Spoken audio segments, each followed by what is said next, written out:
Some people believe that working hard and hurrying towards our goals is a faster way to achieve our goals. Is it true? Let's look at verse 15 from Taoteching and see what is the way of ancient masters. Hi, welcome back to Oneness. Today is day 15 and we will be looking at verse 15 from Taoteching.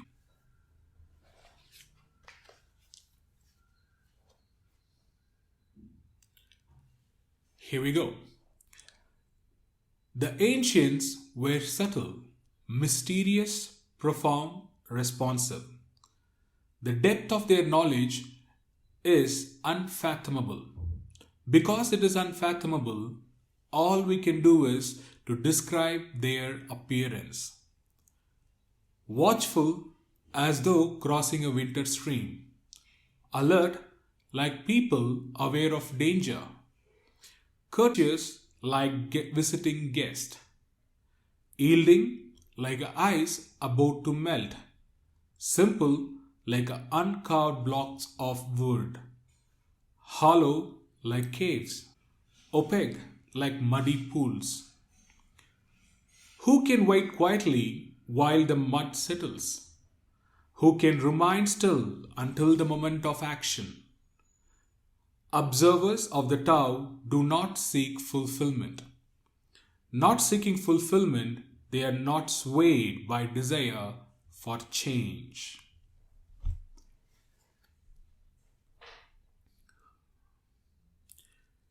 Verse 15 from Taoteching is all about the nature of ancient masters and how they lived in harmony with nature and also how they lived with patience to achieve what they want. They didn't force through life. Instead, they flow with life. So now, let's look at each line and understand what Laotzu would have meant. The ancients were subtle, mysterious, profound, responsive. The depth of their knowledge is unfathomable. Because it is unfathomable, all we can do is describe their appearance.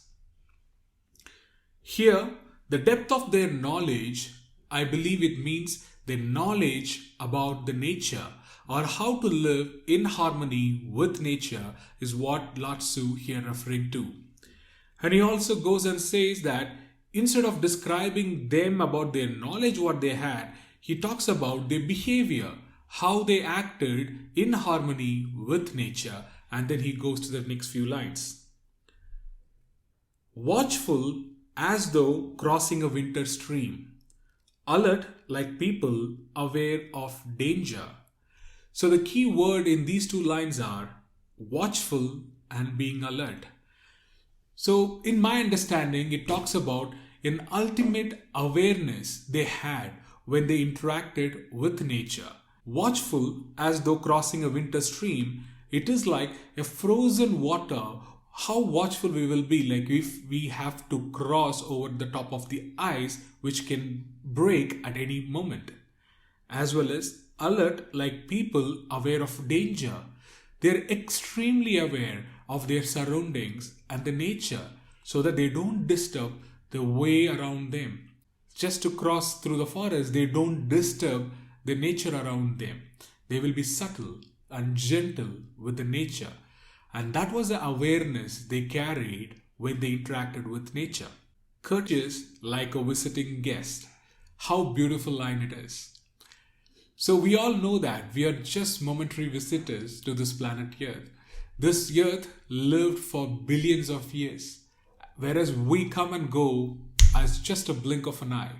So there is nothing of a significance. We are guests to this planet, guests to this earth. However, during our short duration that we live, most of us, we try to dominate this place as well as like destroy in an unconscious way without being aware of the consequences. So it can be like polluting the world, or it can be cluttering the oceans. And that is not the way of living courteous as a guest visiting this world. Instead, we dominate the world. And that leads to greater consequence which is not reversible. And that's why Laotzu here clearly talks about be as a guest to this earth instead of trying to own the earth. Be like a guest, be courteous. Yielding like ice about to melt. Simple like uncarved block of wood.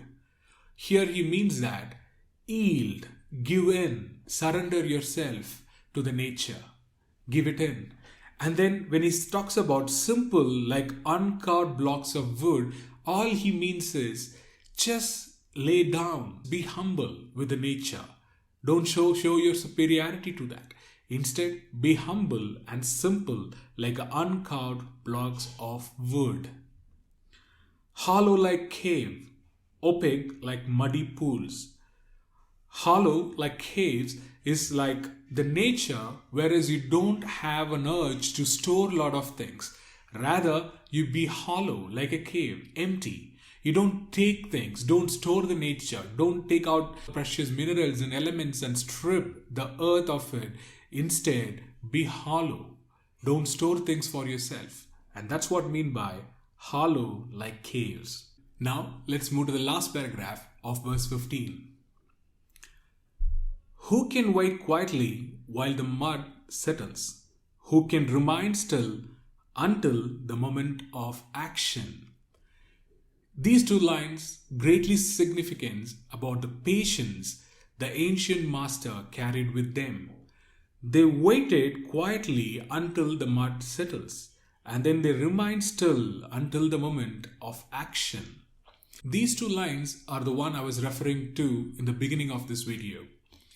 So most of us have a belief that if we work hard day and night and then force things, we can get whatever we want. We can achieve all our goals. And in the pursuit, we'll just burn out. Instead of achieving, though we may achieve few of our goals, but then in the process, we'll burn out as well. And then we don't allow the nature way of flow. Instead, we force our way with nature. So here, the example that comes to my mind is, if we plant a seed in the morning, is it possible to enjoy the fruit in the evening? Of course not. The nature not works with what we want. Instead, it works with its own timeline. And nature and every plant and every seed has its own nature of growth. So it doesn't matter how much ever that you can provide them with the sunlight or the water, your buckets and buckets and buckets of water, or you can put all those fertilizers. It doesn't matter. But the seed is not going to get our fruit in the evening. So that is a way of nature. The nature takes its own time. And that also reminds me of a story between a student and a Zen master. Once, a student went to a Zen master and asked him, "Master, if I work hard, how long do you think I will take to get enlightened?" The master looked at him and said, 10 years? "No, master, it is too long. If I work really, really hard, how long will it take?" Then the master looked at him and said, "Oh, I'm sorry, I mistaken you. It will take 20 years. "But wait, but I'm talking about really..."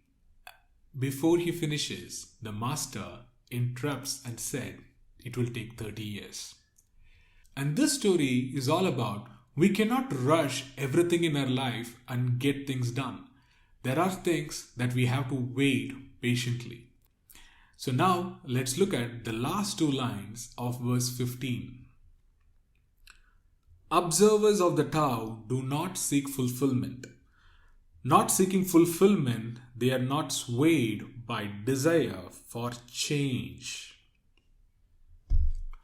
So here, all Laotzu means is, the observer of the Tao doesn't seek fulfillment.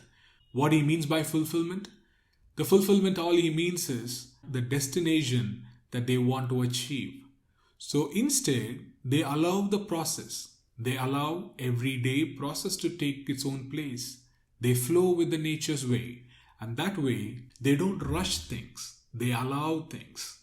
And by allowing, They don't have any desire to change right now. They don't expect the great changes. Rather, they subtly wait for their time to come. And that way, they achieve and they don't get stressed and they achieve things in a natural way. And that is a way of Tao. With that, we come to the end of verse 15. So the actionable thought for today is simply be still. Whenever you find your mind racing, your thoughts are racing, and you're hurrying to get things done in your life today, if you find yourself and if you catch yourself in hurry, just take a step back, slow yourself down. Slow your thoughts down. Don't be off in a hurry. Instead, allow yourself to be still. And that's a practice I think will help us to be with the nature of Tao and flow with life instead of forcing life. With that, let's conclude for today and see you tomorrow. Thank you.